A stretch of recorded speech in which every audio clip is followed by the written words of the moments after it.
કાલ ભૈરવ કળિયુગના જાગૃત દેવતા છે. શિવપુરાણમાં ભૈરવને મહાદેવ શંકરનું સ્વરૂપ જણાવવામાં આવ્યા છે. તેમની આરાધનામાં કોઈ કઠોર નિયમો નથી. શિવજીની જેમ જ તેઓ ભક્ત પર બહુ જલ્દીથી રીઝી જાય છે. આવા પરમ કૃપાળુ તથા શીઘ્ર ફળ આપનારા કાલભૈરવના શરણમાં જનાર જીવનો નિશંક ઉદ્ધાર થાય છે.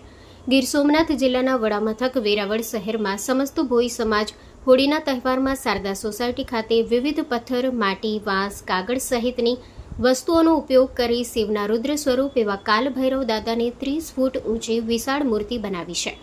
1 થી 1.5 મહિનાની મહેનત બાદ આ વિશાળ મૂર્તિ બનીને તૈયાર થાય છે. આ મૂર્તિ લોકોની શ્રદ્ધાનું કેન્દ્ર બની છે. દર વર્ષે ગામે ગામથી હજારો લોકો અહીં મૂર્તિ સામે માનતા માનવા અને માનતા ઉતારવા માટે આવે છે. ખૂબ જ પ્રાચીન કાળથી આ મૂર્તિ બનાવવામાં આવે છે. અહીં માનતા કરનારી માનતા ભૈરવ દાદા અચૂક પૂરી કરે છે અને તેના દાખલા પણ મોજૂદ છે. પ્રતિમાને રંગબેરંગી કાગળ, ચમકતા કાગળ, ફૂલ અને આભૂષણથી સુશોભિત કરવામાં આવે છે. ધૂળેટી મધ્યાહન સુધી આ કાર્યક્રમ ચાલે છે. વેદ મંત્રોચ્ચાર સાથે પૂજન કરવામાં આવે છે. આસ્થા અને શ્રદ્ધા સાથે જોડાયેલા વેરાવળના ભૈરવનાથ દર્શન માટે વેરાવળ પાટણ શહેર ઉપરાંત આજુબાજુના ગ્રામ્ય વિસ્તારોમાંથી પણ મોટી સંખ્યામાં ભાવિકો ઉમટી પડે છે. શ્રી ખોડિયાર છે. અહીંયા હું વેરાવળની છું અને મારે સાસરું ઉકાઈ આપેલું છે. અહીંયા સ્પેશિયલ કાળભૈરવના દર્શન કરવા મેં સાસરેથી બી આવતી છું 12 વર્ષથી અને બહુ જૂનું છે. અહીંયા બધા માનતા લેવા આવે છે પોતાના છોકરા માટે અને બાપા જે માંગતા છે એ આપતા જ છે બધાને. એમ એટલો બધો અહીંનો પરિચય છે. એમ માંગ્યું છે એ બધું મળતું છે. એમ એટલી શ્રદ્ધા છે અને લાખોમાં પબ્લિક આવતી છે દર્શન કરવા. એમ અહીંયા આયોજન બી અહીંયા થતું જ હશે 20-25 વર્ષ. હું 37 વર્ષની તો હું ખુદ છે ત્યારથી તો જોતી જ છું. એમ એની પહેલાનું તો મને બી નહીં, એટલે બહુ જૂનું છે. એમ 100 વર્ષ જૂનું. હું હરગોવિંદ તુલસીદાસ વાજા, વેરાવળ ભોઈ સમાજ પ્રમુખ.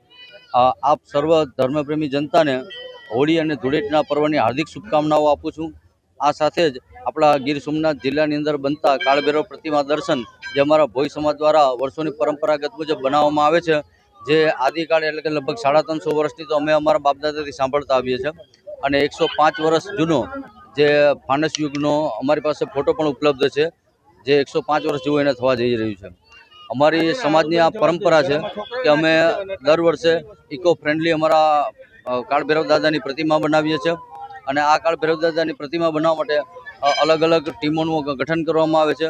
અલગ અલગ ટીમો પોતાની જવાબદારી નિભાવી અને માટીકામ, પછી કાળભૈરવ દાદાને વસ્ત્ર આભૂષણો માટેનું જરી કામ કરવાનું. એ સિવાય મહિના દિવસની તૈયારીના ભાગરૂપે જ્યારે હોળીના દિવસે પબ્લિક આવે છે ત્યારે એની વ્યવસ્થા કરવાનું, પછી એને ટ્રાફિક વ્યવસ્થા કરવાનું, વાહનોની વ્યવસ્થા કરવાનું, આ બધી કામ સંભાળી અને ભવ્યતાથી આ કાર્યક્રમ અમે ઉજવીએ છીએ. અને ખાસ કરીને તો કાળભૈરવ દાદાનો મહિમા એટલો પરંપાર છે કે લોકો પોતાની મનોકામના પૂર્ણ કરવા માટે બાપા પાસે જે મનોકામના માંગે છે એ પૂરી કરે છે. પણ ખાસ તો મહત્વ જે નિસંતાન દંપતી છે એ લોકો જ્યારે બાપા પાસે ખોળો પાથરે છે ત્યારે બાપા એની મનોકામના પૂર્ણ કરી અને અચૂક એ લોકોનું મનોકામના પૂર્ણ કરે છે. અને બાપા જ્યારે એની મનોકામના પૂર્ણ કરે છે ત્યારે જે પરિવાર છે એ વાતે ગાતે ઢોલ, નગારા, શેરણાયા, ડીજે અને ધાણી, દારિયા, પતાસા અને હાયડાના પ્રસાદ લઈ અને ખુશી ખુશી આ બાપાને આ પોતાની માનતા ઉતારે છે.